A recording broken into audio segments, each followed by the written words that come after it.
할렐루야. 9월 첫 주일 가정 예배입니다.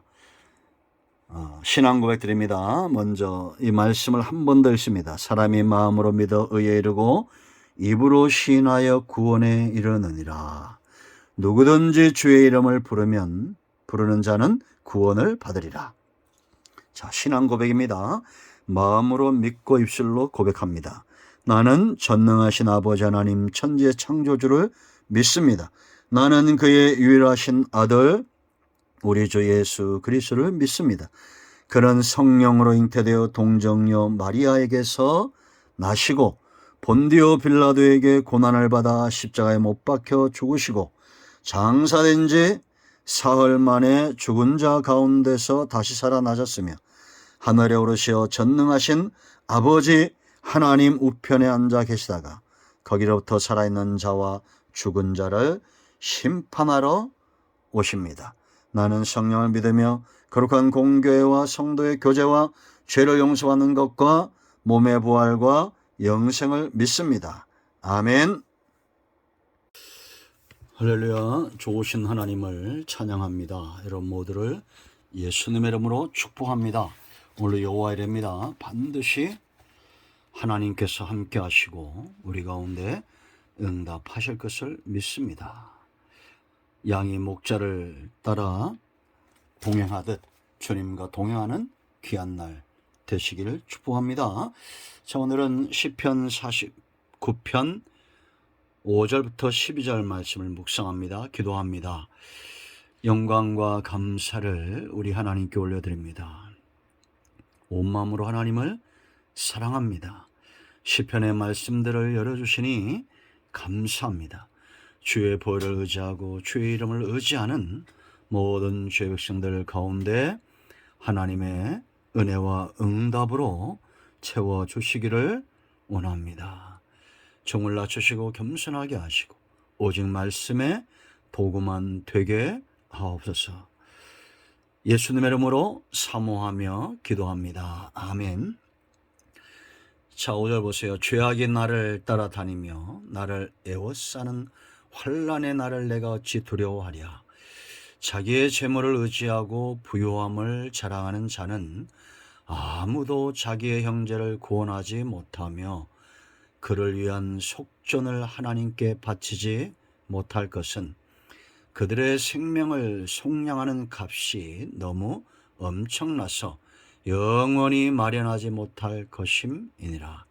그가 영원히 살아서 죽음을 보지 않을 것인가? 그러나 그는 지혜 있는 자도 죽고 어리석고 무지한 자도 함께 망하며 그들의 재물은 남에게 남겨두고 떠나는 것을 보게 되리로다. 그러나 그들의 속생각에 그들의 집은 영원히 있고 그들의 거처는 대대에 이르리라 하여 그들의 토지를 자기 이름으로 부르도다. 사람은 존귀하나 장구하지 못함이며 멸망하는 짐승 같도다. 아멘. 자, 여러분, 성도가 누리는 가장 큰 복은 어떤 것이라고 생각합니까? 구원받은 거죠. 하나님 나라를 유업으로 얻은 겁니다. 사망에서 생명으로 옮겨진 것이고 사탄의 권세에서 하나님의 소유가 된 것이며 어둠에서 빛으로 나온 겁니다. 지옥 갈 백성이 하나님 나라 천국 백성 그 기업을 상속받은 겁니다. 얼마나 놀랍습니까? 그러나 이런 사실을 우리가 믿고 인지하고 누린다면 이제는 전하는 삶이 굉장히 중요하죠. 증인된 삶입니다. 여러분, 우리가 살면서 증거해야 되고 증인으로서 서야 될 크고 작은 일들이 많을 겁니다. 보세요. 이 경중에 있죠. 성도의 증거는 우리 삶 주변에서 일어나는 동네에서 일어나는 작은 싸움에 대한 증거들이 아닙니다.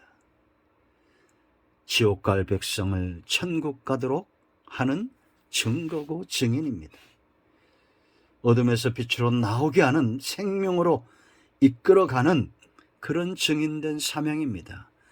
누가 이 사명을 감당하겠습니까? 가장 첫 번째는 확신. 어떤 확신일까요? 먼저는 속량, 죄에 대한 확신. 절대 죄가 나를 넘어뜨릴 수 없다는 확신입니다. 오늘 보세요. 죄악이 나를 따라다니며 나를 에워싸는 환난의 나를 내가 어찌 두려워하리요? 그랬습니다. 여러분, 의인이나 악인이나 예수님이 다시 오실 때까지는 이 땅에서 죄로 인한 고통이 있고 죄인들로 인한 고통이 있습니다. 악한 자들이 성도들을 그냥 두지 않습니다. 죄악이 나를 따라다닌다는 게 어떤 것일까요? 불의한 자들이 의인의 삶을 막고 그들을 미혹하고 죄 가운데 넘어지게 하고, 사탄이 어떻게든지 우리를 죄 가운데 넘어지게 하지 않습니까? 그런가 하면 이런 악한 자들, 불의한 자들, 하나님의 말씀을 떠난 자들이 오히려 세상에서는 더 형통할 수 있어요. 얼마나요? 길어야 100년이죠. 경건한 자들이 잠시 잠깐 고난을 당합니다. 악인들이 잠시 잠깐 낙을 누릴 수 있습니다. 우리가 죄에 지지 말아야 됩니다. 죄인들로 인하여 두려워하지 말아야 됩니다. 나를 에워싸는 환난의 대적들을 말하는 겁니다. 우리가 그들과 다르다고 하여 우리를 대적하죠. 이러한 상황 속에서도 그가 두려워하지 않는 것은 하나님이 그와 함께 하심이고 지혜가 있어서 바른 길을 보기 때문입니다. 그래서 누가 증거할 수 있느냐? 보는 눈이 있는 겁니다. 보는 눈이 있는 자. 4, 6절 보세요. 세상에는 소경된 자가 있고 눈뜬 자가 있습니다. 시인은 분명히 보죠. 자기의 재물을 의지하고 부유함을 자랑하는 자는, 이들은 소경입니다. 그러니까 부유함과 재물을 의지하고 그것이 자기와 자기 형제를 구원하지 못한다는 것을 못 보는 겁니다. 깨닫지를 못하는 겁니다. 7절 보세요. 아무도 자기의 형제를 구원하지 못하며 그를 위한 속전을 하나님께 바치지 못할 것은 그들의 생명을 속량하는 값이 너무 엄청나서 영원히 마련하지 못할 것임이니라. 여러분, 우리 죄의 문제, 지옥의 문제, 멸망의 문제를 어떻게 돈으로 환산할 수 있겠습니까? 이것은 내가 돈을 아무리 마련해서 내 생명을 돈으로 산다는 게 아닙니다. 그런데 빠져가지고 생명의 길을 보지 못하는 거예요. 돈 버는데 세상 향락과 세상 권력과 명예와 부와 이런 데 빠져서 형제들을 외면하고 있는 겁니다. 구원의 길을 보지 못하는 겁니다. 외면하고 있는 거예요. 9절 보세요, 여러분. 그가 영원히 살아서 죽임을 보지 않을 것인가? 얼마나 살겠습니까, 이 땅에서?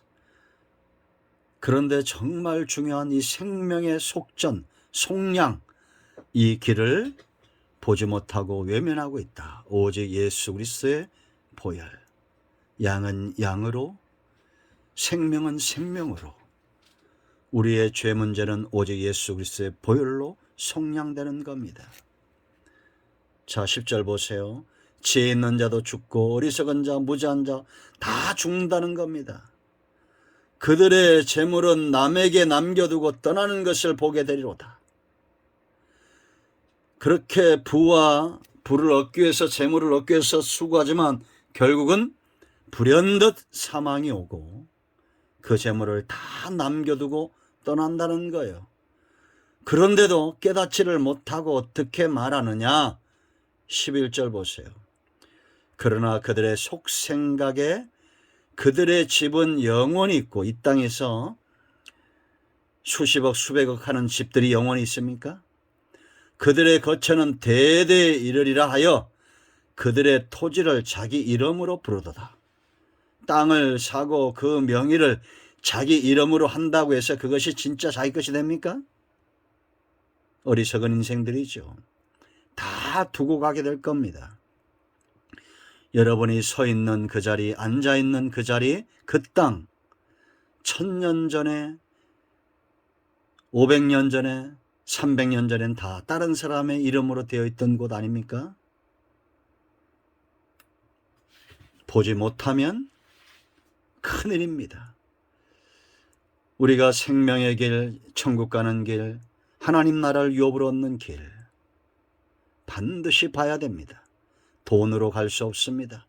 명예나 힘이나 사람의 지혜로 갈 수 없어요. 능력으로 갈 수 없어요. 오직 생명은 생명으로. 예수 그리스도의 생명, 죄인의 생명이 아닌 의로운 생명, 누구든지 주의 이름을 부르면 구원을 얻습니다. 천하 사람 가운데 구원받을 만한 다른 이름을 주신 적이 없다고 분명히 말씀합니다. 자, 세 번째, 왜 우리가 이런 증인된 사명을 감당해야 되느냐? 이 사역을 감당하는 사람들은 하늘의 기업, 하늘의 거처를 두고 있는 자예요. 방금 읽었죠? 땅에 자기 이름을 두는 자가 있습니다. 오히려 땅땅거리고 돈돈거리면서 세상이 전부인 양 자기 이름을 내세우길 원하는 거예요. 나는 몇만 평의 땅이 있고 나는 수많은 건물이 있고 세상에 자기 이름을 두고자 하는 겁니다. 그러나 성도는 하늘의 시민권이 있습니다. 하늘에 이름을 두는 겁니다. 이런 사람이 존귀한 자예요.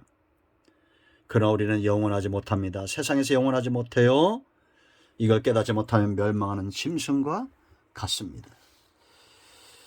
빌립보서 3장을 보세요. 우리의 시민권은 어디 있다고 말합니까? 20절에 빌립보서 3장 1절, 그러나 우리의 시민권은 하늘에 있는지라 거기로부터 구원하는 자 곧 주 예수 그리스도를 기다리노니.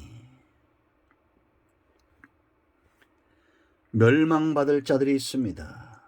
18절 말씀을 보면 내가 여러 번 너에게 말하였거니와 이제도 눈물을 흘리며 말하노니 여러 사람들이 그리스도의 십자가의 원수로 행하느니라. 이 바울의 애절함이 좀 눈물을 흘리며 권하는데 십자가의 원수로 행하는 자들이 있다는 겁니다. 이들이 누구겠어요? 땅에 소망을 두는 자들입니다. 19절에 그들의 마침은 멸망이요 그들의 신은 배요, 탐욕입니다. 배라는 것, 탐욕. 마치 하나님보다 이 배를, 탐심을 신으로 섬긴다. 자기 이름을 토지에 새기고 자기 이름을 세상의 집에 새기는 자들. 그 영광은 그들의 부끄러움에 있고 땅의 일을 생각하는지라. 땅의 일을 생각하는 자들. 그러나 우리는 다릅니다. 우리는 우리의 시민권은 하늘에 있는지라 거기로부터 구원하는 자 곧 주 예수 그리스도를 기다린다. 그는 만물을 자기에게 복종하게 하실 수 있는 자의 역사로 우리의 낮은 몸을 자기 영광의 몸의 형체와 같이 변하게 하시리라. 할렐루야. 여러분, 우리의 시민권은 하늘에 있습니다. 죄도 사망도 원수도 우리를 어떻게 넘어뜨릴 수 없습니다. 우리는 밝히 보는 자입니다. 망하는 길과 흥하는 길과 생명의 길과 사망의 길을 보는 자들이에요. 하나님 나라의 그 생명책에 이름이 새겨진 것에 감사하고 하나님께 올인하는 우리 모두가 되기를 축원드립니다. 이 땅에 집을 짓고 이 땅에 땅을 사고 이 땅에서 권력을 얻고 세상의 소망이 전부인 양 우리의 남은 시간들을 빼앗겨서는 안 됩니다. 오직 하나님과 그의 나라와 다시 오실 주님을 기다리는 삶 가운데 저와 여러분의 마음이 있고 생각이 있고 우리의 지혜가 있기를 축원드립니다. 기도합니다. 예수님의 이름을 의지하기도 합니다. 이 말씀대로 되게 하여 주시옵소서. 우리 가운데 마음이 상한 자, 병든 자 치유하시고 회복시켜 주시기를 원합니다. 예수님의 이름으로 사모하며 기도합니다. 아멘. 이제 기도 제목을 나누시고 한침에서 기도하시고 가장이 마무리 기도하시고 주님 가르친 기도로 마치시기 바랍니다. 여러분과 여러분의 가정에 하나님의 은혜와 응답이 오늘도 임하였습니다. 아멘.